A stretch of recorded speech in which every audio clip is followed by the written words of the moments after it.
Hey, Jocelyn with Wolters World, and this is part of a series on packing and traveling with babies and toddlers. So today's video is going to be about packing for babies specifically. And first I want to say this. People will tell you it's silly to take babies along on trips because they won't remember it.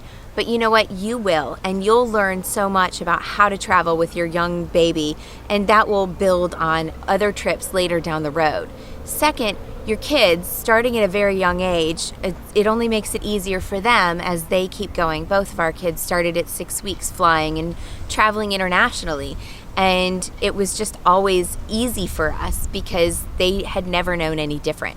So first, go ahead and do it.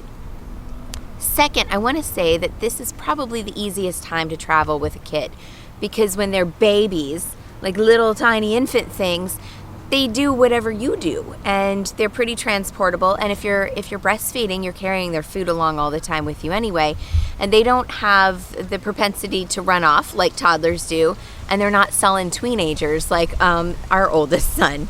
So first, let's talk about just the basics of packing. Don't overpack. Don't think you have to take every single thing with you.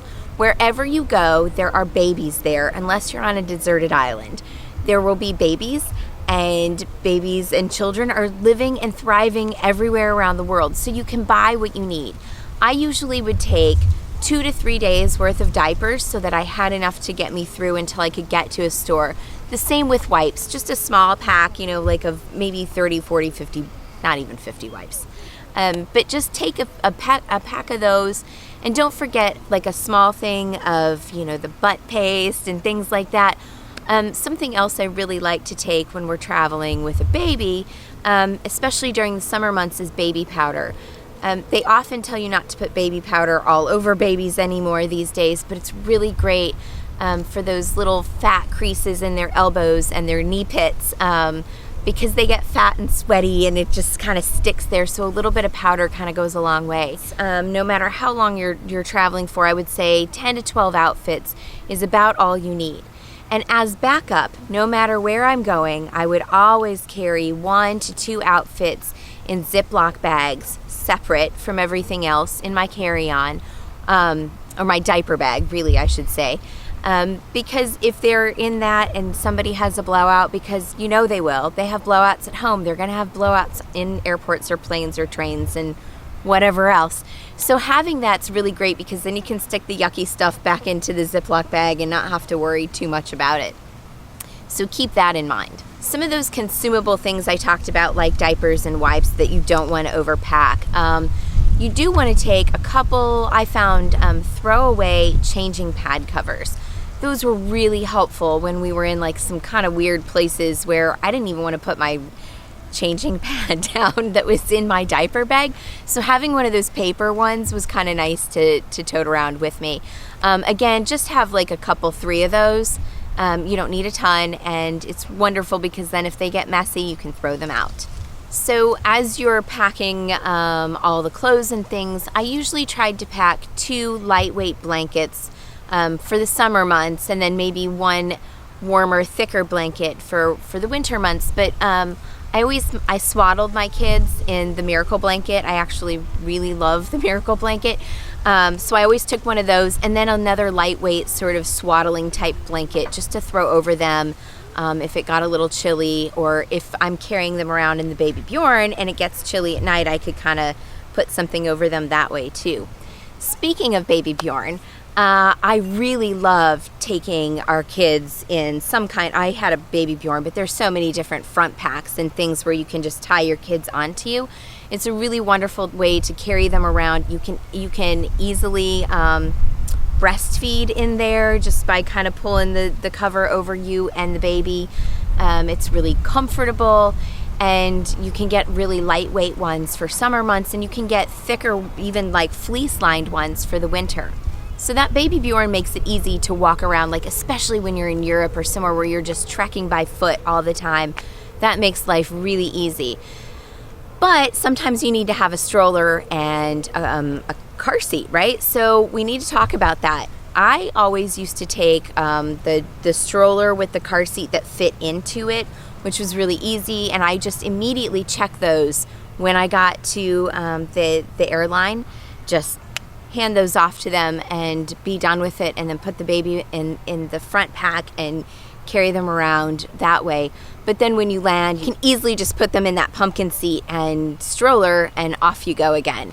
And then that way, if you do have to jump into taxis and things like that, you've got a safe way for your kid to ride. So another thing we need to talk about is feeding your babies. If you're not exclusively breastfeeding, you're gonna need to bring 2 or 3 bottles. I always carried 2 or 3 bottles that were pretty wide mouth so I could get my hand in there like a little bit and clean. Otherwise, you need to bring a bottle brush. And I just took a little tiny thing of dishwashing soap and toted that around with me. You know, it's under 3 ounces. It was easy to carry. But you need to be able to wash those things pretty readily, right? And so many hotels have tea kettles now, like electric kettles, where you can get boiling water. So you can kind of sanitize the nipples and things like that really easily. And you don't have to worry too much about that. So along with feeding babies and toting along a couple extra bottles, you also need to have formula. I used to just get the formula in the little packs because it was easy. I could just rip that off and throw it in the bottle with like room temperature water, and my kids were happy to drink that. They never needed like heated water or anything like that. So that made life really easy. Those little packets were wonderful. And when we were living in Europe and traveling around there with a tiny baby, occasionally breastfeeding gets hard, just the stress of traveling and things like that. So I did occasionally supplement with different kinds of formula when we were there. So you need to be aware of like what your baby can handle, whether or not they do really well with the liquid sort of formulas or the powdered formulas. But keep that in mind.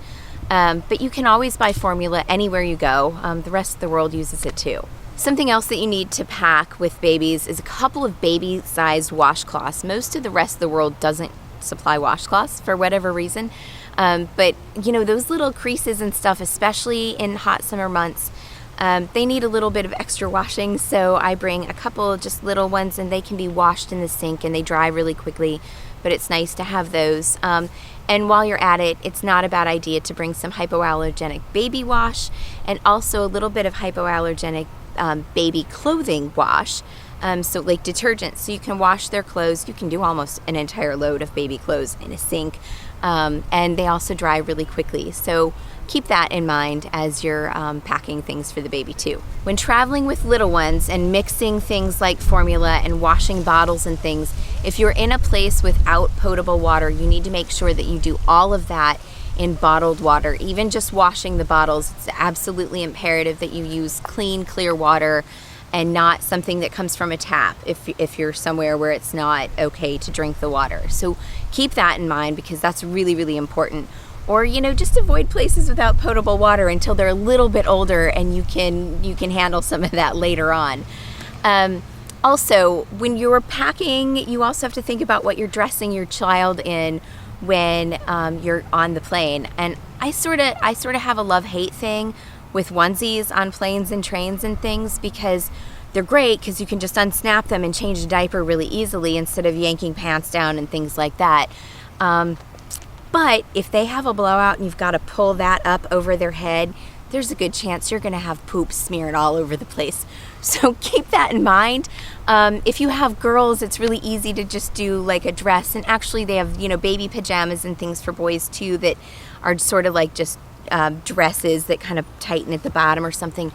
That might be your best bet, something that's just easy and loose that you can pull off and on and maybe not smear poop all over your child. It happens. I've done it. You know, Mark did it. It's part of what happens when you're traveling with little ones. But think about that, and also definitely carry a couple extras in your bag. That is my basics for what you need to take with a baby. Most of those extra things that you think about, you can buy those wherever you go, and you don't want to overload yourself when you're getting on the plane. It's so important that your focus is on your child and not all the stuff that goes with your child.